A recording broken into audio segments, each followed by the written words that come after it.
Oke, mari kita langsung selami materi ini. Selamat datang kembali para pembelajar yang fokus. Dalam sesi bedah sejarah kita kali ini, kita bakal ngebongkar sebuah epik sejarah dan mitologi yang, jujur aja, luar biasa banget dari peradaban kuno Mesopotamia. Ini tuh kisah tentang pencapaian intelektual manusia yang super menakjubkan, tapi sayangnya dengan sangat cepat runtuh jadi kegilaan absolut.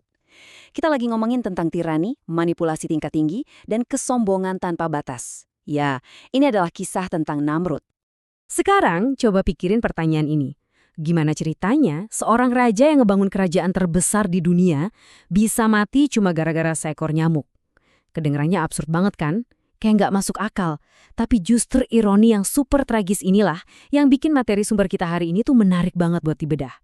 Buat bisa paham gimana seorang penguasa yang benar-benar ngerasa dirinya setara sama Tuhan bisa dikalahin sama makhluk sekecil dan sehina nyamuk, kita harus narik mundur waktu jauh ke belakang dan ngelihat gimana semuanya ini bermula. Kita masuk ke bagian pertama, lahirnya sang dewa palsu. Semuanya bermula dari kematian mendadak Kush, yang merupakan cucu dari Nabi Nuh. Kematian ini bikin istrinya yang sangat ambisius, Semiramis, ada di posisi politik yang super rentan. Tapi, Semiramis ini licik banget. Dia merajut apa yang kita sebut sebagai kebohongan ilahi. Jadi pas perutnya mulai membesar, dia bikin narasi fiksi, ngaku-ngaku kalau janinnya itu berasal dari cahaya suci yang turun dari langit, bukan dari manusia biasa. Gila kan? Waktu bayi yang dinamai Namrud ini lahir, Semiramis ngebesarin dia dalam isolasi total. Dia terus-terusan nyuci otak anaknya, ngebisikin kalau Namrud itu punya darah dewa dan emang udah ditakdirkan buat merajai dunia tanpa batas. Lanjut ke bagian kedua, arsitek Babilonia yang jenius. Nah, kalian harus tahu, Namrud ini bukan pemuda sembarangan. Sumber-sumber sejarah nyebutin kalau dia itu jenius mutlak. Kecerdasannya benar-benar jauh ngelampauin siapapun di zamannya. Tapi sayangnya, dia melihat alam semesta bukan dengan rasa syukur, melainkan dengan obsesi buat ngendaliin semuanya. Percaya atau enggak, dampak jangka panjang dari kejeniusannya masih kita rasain tiap hari lewat angka ini, 360. Berkat pemikiran Namrud, kita membagi lingkaran geometri jadi 360 derajat. Dia juga yang punya ide buat mecah waktu jadi format yang kita pakai sekarang, 60 menit dalam 1 jam dan 60 detik dalam 1 menit. Sistem matematika dan penunjuk waktu fundamental di seluruh dunia saat ini, akal perhitungannya ya dari era Babilonia ini. Sekarang kita lihat gimana kejeniusannya ini diwujudin ke dalam kerajaan fisik. Skala arsitektur Namrud tuh masif banget. Dia nggak cuma ngebangun rumah, dia nemuin teknologi batu bata yang dibakar. Ini bikin struktur bangunan jadi tahan cuaca dan revolusioner banget pada masanya. Dia juga ngerancang jaringan irigasi kompleks yang secara harfiah ngubah tanah kering kerontang di lembah Tigris dan Eufrat jadi kebun-kebun hijau yang subur. Dari situlah lahir kota-kota mega kayak Babel dan Akkad. Kerajaan raksasa ini dibangun oleh keringat jutaan orang yang ngebuktiin kalau kapasitas Namrud sebagai arsitek emang nggak ada tandingannya. Tapi, disinilah ceritanya mulai jadi gelap. Kekuasaan absolut tanpa batasan moral akhirnya bawa Namrud ke titik kehampaan. Saking tingginya ego yang dia punya, dia ngerasa nggak ada satupun wanita di negerinya yang setara sama dia. Satu-satunya manusia yang dia anggap bisa ngimbangin kejeniusannya cuma ibunya sendiri, Semiramis. Karena terobsesi banget buat jaga kemurnian kekuasaannya dan merasa ada di atas segala hukum, sang Raja Tuhan ini ngelakuin tabu terbesar. Dia menikahi ibu kandungnya sendiri. Biar rakyatnya nggak curiga, pernikahan sedarah ini dibungkus rapi dalam upacara keagamaan yang super megah, diklaim sebagai semacam penyatuan unsur-unsur ilahi. Masuk ke bagian ketiga, menantang langit melalui menara Babil. Pernikahan sedarah tadi bikin kesombongan Namrud makin meroket. Dia mendeklarasikan dirinya sebagai raja dari segala raja, maksa semua orang buat bersujud ke dia, dan dengan terang-terangan ngejek sejarah kakek buyutnya, yaitu Nuh. Kayak yang dicatat dalam sumber sejarah kita, buat Namrud, Menara Babel itu bukan sekedar bangunan. Setiap batu bata yang diletakkan adalah penghinaan terhadap langit. Dia benar-benar mau ngebangun tangga menuju surga buat nantangin Tuhan secara langsung. Di puncak menara yang setengah jadi itu, dia benar-benar ngerasa udah ngelampauin batas kemanusiaan. Tapi pastinya, tantangan sombong kayak gitu langsung dapat balasan kilat. Coba kita lihat runtutan kejatuhannya. Awalnya, semua orang di Mesopotamia ngomong pakai satu bahasa yang sama, yaitu bahasa Suryani. Ini bikin koordinasi proyek raksasa berjalan lancar banget. Nah, tiba-tiba, intervensi ilahi turun dan langsung ngehancurin fondasi menaranya. Dan bukan cuma fisik bangunannya aja yang hancur, fondasi komunikasi mereka juga diacak-acak. Tiba-tiba aja, ucapan para pekerja langsung terpecah jadi 72 bahasa yang beda-beda. Karena udah nggak bisa saling paham lagi, proyek ambisius Menara Babil ini langsung runtuh ke dalam kekacauan total. Logikanya, kena azab sebesar itu harusnya bikin dia tobat kan? Tapi sayangnya, kesombongan Namrud malah makin parah. Kita masuk ke bagian keempat, era kegelapan dan tirani.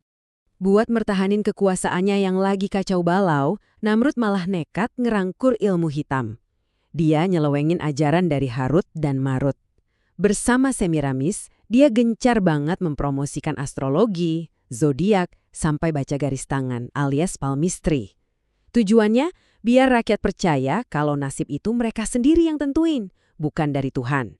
Gak berhenti di situ, dia ngangkat dirinya jadi dewa anggur, dorong budaya hedonisme mutlak, di mana pesta pora bebas itu dianggap sebagai bentuk kebebasan sejati. Dan parahnya lagi, di ruang bawah tanah istananya, dia dan ibunya ngelakuin ritual okultisme yang super gelap demi merawat ilusi kekuasaan mereka. Delusi ini akhirnya mencapai puncaknya lewat sebuah aksi teatrikal yang jujur aja konyol banget. Namrud ngelakuin eksperimen dengan narik busur dan nembakin anak panah sekuat tenaga ke arah langit. Sebagai bentuk ujian buat dia, anak panah itu dibiarin jatuh lagi ke bumi dengan ujung yang udah berlumuran darah. Bukannya sadar, Namrud malah makin kegirangan.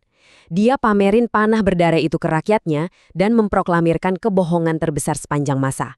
Dia bilang dia udah berhasil membunuh Tuhan dan sekarang dialah penguasa alam semesta satu-satunya. Coba kita pelanin temponya sedikit sekarang. Langit akhirnya benar-benar ngerespons tantangan panah berdarah itu. Kita masuk ke bagian kelima, kematian hina sang raja. Kalau kita bandingin nasib Namrud, ini kontrasnya dapat banget. Di satu sisi, dia punya ego sebesar gunung dengan gelar pembunuh Tuhan. Tapi hukuman yang turun buat dia itu bukan petir atau gempa bumi yang megah. Sama sekali bukan. Waktu dia ngumpulin seluruh pasukan bersenjatanya yang paling perkasa, langit Babilonia tiba-tiba jadi gelap. Tapi itu bukan badai awan, melainkan jutaan nyamuk yang dikirim buat nyerbu mereka. Pasukan raksasa itu kocar-kacir cuma karena serangga kecil. Di tengah kepanikan itu, satu nyamuk kecil berhasil masuk ke lubang hidung Namrud dan ngerayap terus sampai ke otaknya. Seketika itu juga, sang pembunuh Tuhan berubah jadi seorang pengemis pukulan. Kutipan sejarah ini benar-benar ngasih kita gambaran yang super tragis tapi juga ironis. Raja Tuhan merangkak di lantai seperti anjing sakit, memohon untuk dipukul. Nyamuk yang kejebak di dalam kepalanya itu nggak mati.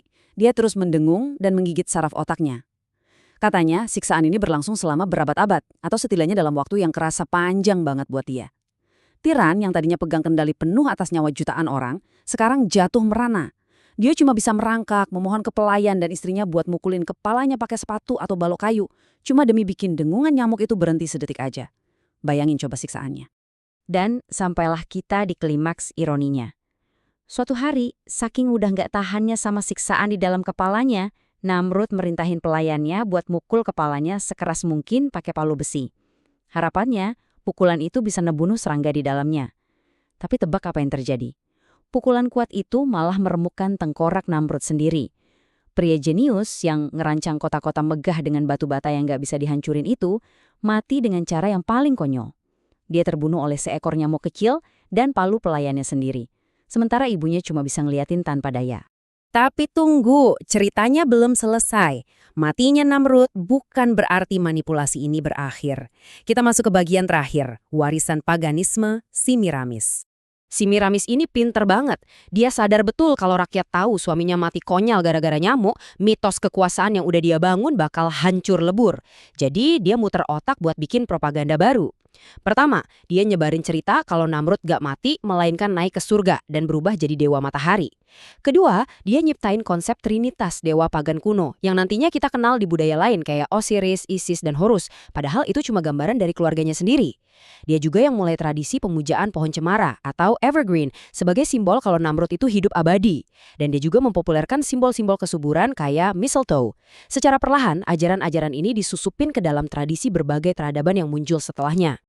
Nah, ini bawa kita pada satu kesimpulan yang lumayan bikin merinding. Coba deh lihat sekeliling kita sekarang. Berapa banyak dari simbol budaya atau tradisi modern yang kelihatannya indah dan meriah, tapi jangan-jangan itu cuma sisa-sisa propaganda pagan kuno? Propaganda yang aslinya dibikin murni cuma buat nutupin kelemahan memalukan seorang tiran dan nyembunyiin kisah tentang kesombongan absolut yang berhasil dihancurin cuma sama seekor nyamuk. Ini ngebuktiin seberapa kuatnya sebuah narasi dan gimana sejarah yang paling gelap sekalipun bisa bersembunyi rapi di balik tradisi yang paling umum. Terima kasih udah ikut bedah sejarah bareng saya di sesi kali ini. Teruslah kritis, teruslah eksplorasi, dan sampai jumpa di analisis kita selanjutnya.